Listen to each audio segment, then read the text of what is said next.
Ito na nga ba ang tatapat sa GTCAT Academy bilang Best Outdoor Basketball Shoe for 2024? Yo! What's up sa inyo mga idol? Ako nga pala si Jello at tara, samahan nyo ako i-review ang Wade Fusion 9. You got this! Kamusta mga idol? Dahil natapos na tayo sa Adidas, Nike at Jordan, dito naman tayo sa isang kilalang brand from China, which is ang Way of Wade. Kung fina-follow mo ako sa TikTok, medyo madami na rin akong sapatos na na-review from Way of Wade. Hindi ko lang talaga na i-upload yun dito sa YouTube dahil nga nasira yung video card ko that time. Anyways mga idol, eto nga pala yung sapatos na re-reviewin natin ngayong araw, ang all-new Wade Fusion 9. Nga pala mga idol, kung bago lang kayo dito sa channel ko, ako nga pala si Jello or kilalang Oleg sa TikTok. Gumagawa ako ng performance review dahil nais ko talagang makatulong sa mga tropa nating naghahanap ng sapatos na aayon sa kanilang playstyle. Kaya naman mga idol, subscribe na! Eto na nga mga idol ang 9th version ng Fusion Silhouette from Way of Wade. Origin pala ang tawag nila sa colorway na ito.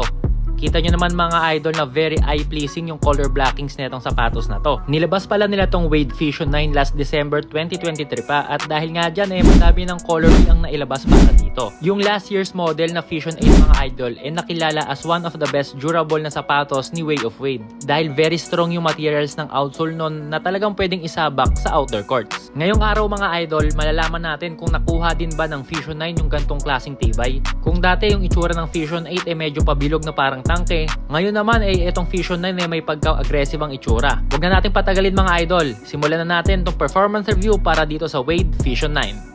Let's go! Dito sa lateral side naka-engrave tong text na 3/4 length boom dahil nga 75% ng footbed na itong Fusion 9 ay boom midsoles. Makikita din dito yung leaning logo sa shank plate or sa torsion system ng Way of Wade. At pagdating sa gitnang part ng sapatos mga idol, makikita natin tong text na The Fusion 9 in cursive lettering. Meron din pala tong exposed na wire for additional support at ang tawag nga pala nila dito is double lockdown. At sa baba naman yan mga idol, makikita tong W-like design in pink colorway with blue accent line sa likod. At pagdating sa heel part ng sapatos mga idol, naglagay sila ng signature ni Wade para sa aesthetic finish netong Fusion 9. Kung sa lateral side merong W-like design, dito naman sa medial side merong letter Z na kulay pink din and blue yung accent ng linya neto. At sa baba naman nun makikita tong logo ng leaning na naka-emboss sa midsole. Tulad ng nasa kabilang side mga idol, makikita din dito sa medial side ng Fusion 9 tong dalawang exposed wire at sa baba nga neto matatagpuan yung text na midfoot pro bar lock. Ito nga yung tawag nila sa torsion system netong Fusion 9. At pagdating dito sa toe guard netong sapatos mga idol, may visible na text na make your own way. Ito yung kilalang slogan ng Way of Wade brand.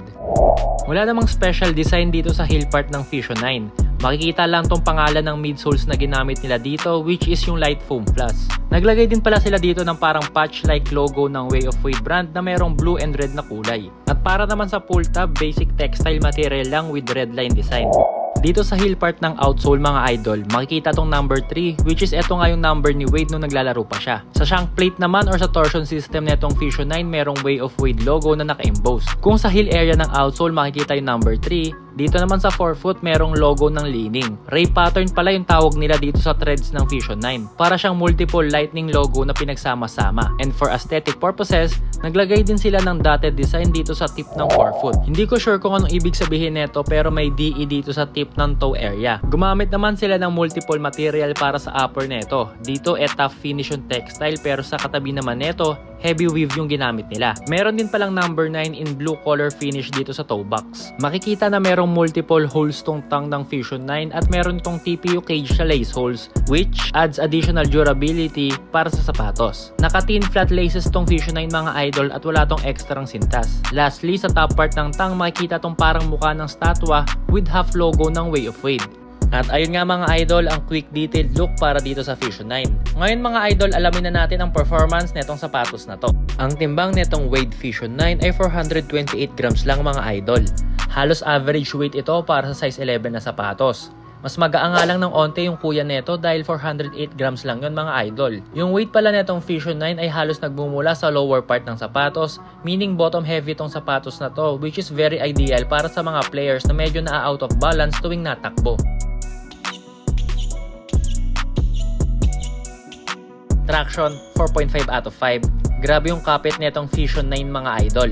Very aggressive din yung bite netong outsole. Effective yung ray pattern design na ginamit nila dito. This shoe has a nice stopping power na talaga namang walang pagkadulas kahit medyo maalikabok yung tabla. Tong sapatos na to mga idol ay lalaban mapa indoor or outdoor. Tulad ng Fusion 8, this Fusion 9 mga idol has a tough rubber compound, meaning this can take any pounding sa outdoor courts. Ito yung sapatos na matitripan mong ipangharabas sa labas dahil nga sa tibay ng outsole nito. After a couple of hours na paglaro at pag-ensayo, wala akong napansin na drag sa sapatos na to. Ganon siya ka-solid. At for me, ito na siguro yung pinaka-durable na sapatos na meron ang Way of Wade. Midsole and cushion, 4 out of 5. This Fusion 9 mga idol has an excellent cushion setup. Gumamit kasi sila dito ng bagong Light Foam Plus material which covers 3/4 nung footbed netong Fusion 9. This Light Foam Plus mga idol has a nice flashy feels, especially sa heel area. It has a decent return of energy pero mas noticeable yung comfort neto when landing, meaning yung impact protection is great with Fusion 9. Support, 4.5 out of 5. Grabe yung lockdown netong Fusion 9. Na-appreciate ko tong double lockdown feature which pushes yung ankles ko nicely and it gives me that extra security I need dahil it wraps around my foot tightly at dahil doon never ako naka-experience ng heel slippage with this Fusion 9 mga idol. Comfort around the ankles is okay din due to its decent padding. Smooth as butter naman yung transition from heel to forefoot at dahil ito sa Pro Bar Lock stabilizer nila or yung shank plate. Court feels is amazing din mga idol for Fusion 9. It has this low on the ground experience na talaga namang ma-enjoy gamitin ng mga point guards natin dyan. Tulad nga ng ibang Way of Wade models na nasubukan ko, nag-stick lang ako sa normal true to size and for me it's perfect para sa narrow foot ko. Pero para sa mga tropa nating medyo may kalaparan yung paa, huwag kayong mangamba at maganda yung textile upper netong Fusion 9. It stretches ng onte which is a good thing para ma-accommodate yung paa nyo. Yung entrada netong sapatos na to opens up widely din for easier access.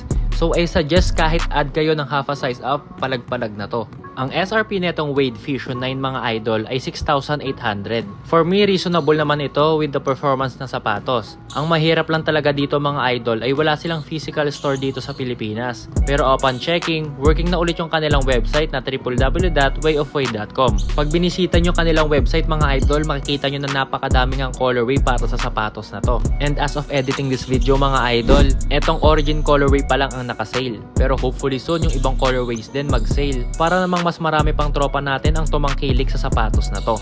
Ito naman yung mga bagay na natripan ko sa sapatos na to. Unahin ko na yung traction. Very aggressive talaga yung bite neto. Unang test ko with this one and napawaw na talaga ako. Hindi ko kasi ine-expect na kakapit siya ng sobra dahil nga medyo dusty yung court ng oras na naglalaro ako. Sumunod is yung support. I love how Fusion 9 locks my ankle. Very securing yung feels neto lalo na sa ankle area. Also, it has a wide forefoot base which helps to reduce yung chance of ankle sprain o yung pagkatapilok. At ang panghuli is yung court feels. Kahit kasi na mid-cut tong Fusion 9, it has this amazing low on the ground feels mga idol. Yung pakiramdam ko dito ay para ako naka-low cut. Best tong sapatos na to for positions, point guard, shooting guard hanggang power to small forward. Mayu-utilize maigi ng point guards at shooting guards natin yung remarkable na traction netong Fusion 9. Basic din dito yung mga catch and shoot at yung mga jab steps. Sa buong pag-workout ko ni minsan hindi ako nakaramdam ng pagkadulas while wearing this one mga idol. While using this Fusion 9 mga idol, this reminds me of a recent pair na ni-review natin. Ito nga yung Nike GT Cat Academy. Parang ganun din to pero mas upgraded lang ng onte dahil sa support and yung kapit neto sa court. Medyo mas mataas lang ng onte yung SRP netong Wade Fusion 9 pero worth it naman yun for me dahil nga very impressive yung performance neto. Ngayon tuloy naguguluhan ako mga idol kung eto nga bang Wade Fusion 9 or yung Nike GT Cat Academy ang best outdoor shoe for 2024. Tulungan nyo nga ako mga idol. Comment down below kung ano sa tingin nyo ang mas solid ipang laro sa labas. Hihintayin ko yung mga comments nyo At ayun na nga mga idol, isa na namang mabilisang performance review ang ating natapos para sa Wade Fusion 9. Anong sapatos kaya ang isusunod natin? You got this!